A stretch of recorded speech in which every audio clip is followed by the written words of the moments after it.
President Connolly, dear Jerry, we met last week and now we meet again, so this is really good for our friendship that we continue to meet every week on both sides of the Atlantic.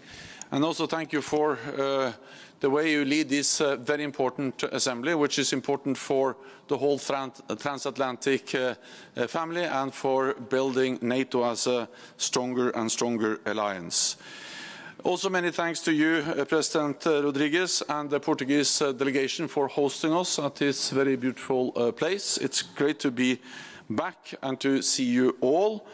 And of course, Prime Minister Costa, we also met recently when we inaugurated the new cyber academy here in Portugal, demonstrating how committed this alliance is, Portugal is to our alliance.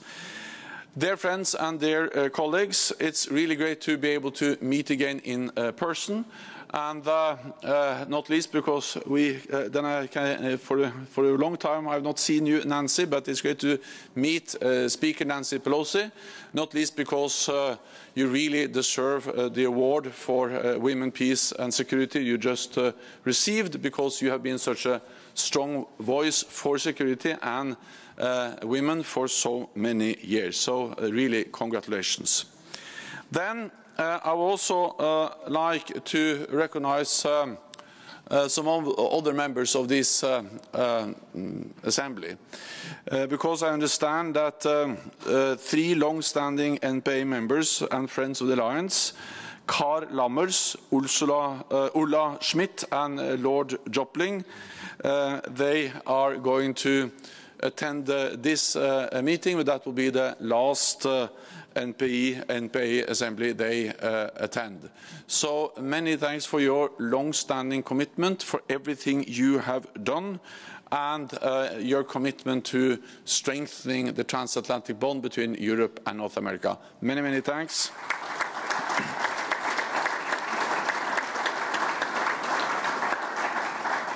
To all of you, and I will miss you. It is a pleasure to be back in Portugal.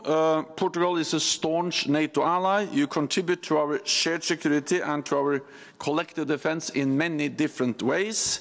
You help fight international terrorism, including in Iraq and Africa.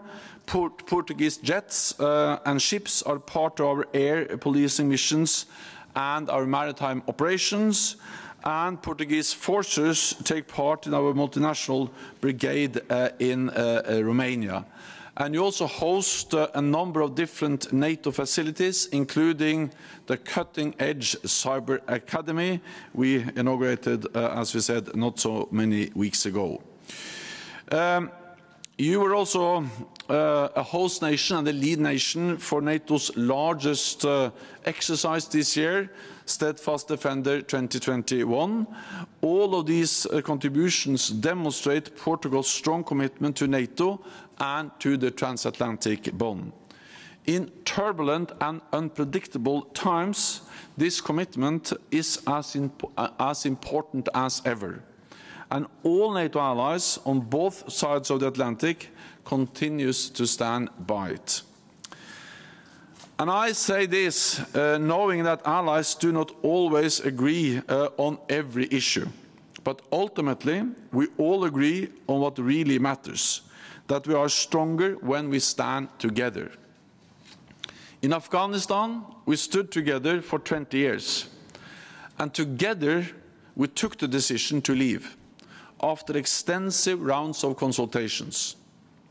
It was not an easy decision, because we faced a dilemma: to stay and risk renewed combat and an open-ended military presence, or to leave and risk the Taliban returning to power. The Taliban's return to power in Afghanistan is a tragedy for the Afghan people, and heartbreaking for all of us who supported them over all these years. I am deeply grateful to all who served under the NATO flag. The investment and sacrifices we made were not in vain. For 20 years, no terrorist attacks have been launched from Afghanistan on our countries. And our military presence helped create the conditions for significant social and economic progress. Looking ahead, the international community must preserve these gains and continue to bring Afghans at risk to safety. We must use all the leverage we have to hold the Taliban accountable for their commitments, including on safe passage, human rights and terrorism. At NATO, I have launched a thorough assessment of our engagement in Afghanistan to learn the lessons, because by learning we adapt. It is too early to conclude the outcome of this process, but one thing is clear. The crisis in Afghanistan does not change the need for Europe and North America to stand together in NATO. In fact, the need for transatlantic unity is bigger now than it has been at any time since the end of the Cold War. Because the challenges we face are far greater than any country or continent can tackle alone. Russia is responsible for aggressive actions against its neighbors. A massive military build-up from the Barents Sea to the Mediterranean, and attempts to interfere in our democracies. China is assertively using its might to coerce other countries and control its own people. And China is coming closer to us, in Africa, in the Arctic, and in cyberspace. And by investing in our own critical infrastructure, from 5G networks to ports and airports. And other threats are emerging, including cyber attacks, disruptive technologies, nuclear proliferation, and climate change. Brutal terrorism continues to exist as a real threat. So we must continue to strengthen NATO. That is exactly what our leaders decided to do at the summit in June. They agreed NATO 2030, an ambitious agenda for our future security. This includes increasing national resilience to make our societies, infrastructure and supply chains less vulnerable to attacks, boosting our cyber defenses, investing in the latest technologies, and addressing the impact of climate change on our security. Together, we will continue to tackle instability, fight terrorism, and safeguard a rules-based international order by stepping up training and capacity building for partners and deepening our relationship with other countries, international organizations, the private sector, and academic institutions. One partner is of particular importance for our alliance, and we are cooperating ever more closely with the European Union. And I'm glad to be working with President Ursula von der Leyen and President Charles Michel on a new joint statement to further strengthen NATO-EU relations to be ready before the end of this year. I strongly welcome the EU's increased efforts on defence. NATO has been calling on European allies to invest more and provide more high-end capabilities for many years. But these efforts should not duplicate NATO. Our nations have finite resources and only one set of forces. And we need to use them in the best possible way. Delivering on the NATO 2030 decisions requires proper funding. We are on the right track with 7 consecutive years of increased defence spending by European allies and Canada, including by Portugal, as all other European allies. It is essential to keep up this momentum. For this, I count on your continued support, because you are the ones who ultimately decide our defence budgets. It is not only about spending more, it is also about doing so together. More common funding is a force multiplier, an investment in transatlantic unity, and a strong message of our unity and resolve.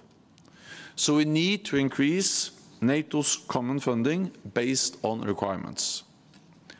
Finally, as part of NATO 2030, we also agreed to develop NATO's next strategic concept. It will give us an opportunity to chart the way ahead for the alliance and reaffirm the centrality of the transatlantic bond to our security and our defense. It provides us also with an opportunity to recommit to our core values: democracy, the rule of law, and individual liberty. Our leaders will endorse the next strategic concept at the Madrid summit in 2022. In the meantime, I have started internal consultations with allies on NATO's evolving strategic environment, approach and priorities. I will also convene seminars in allied capitals to bring together NATO leadership, officials and expert communities. And I look forward to a robust engagement with the NATO Parliamentary Assembly in the weeks and months ahead. This Parliamentary Assembly has been a strong voice for our democratic values, and we need to recommit to them as we continue to adapt our alliance. And President Connolly and I, we have addressed how we can do this in many meetings, also at our last meeting in Washington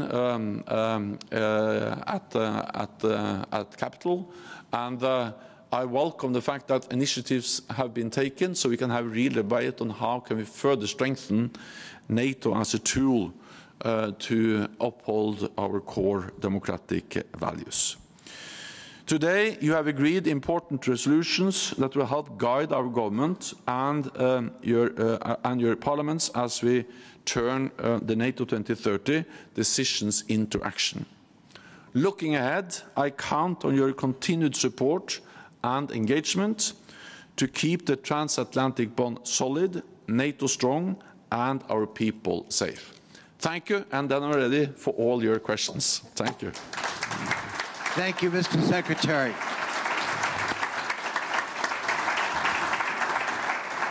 Thank you, Mr. Secretary.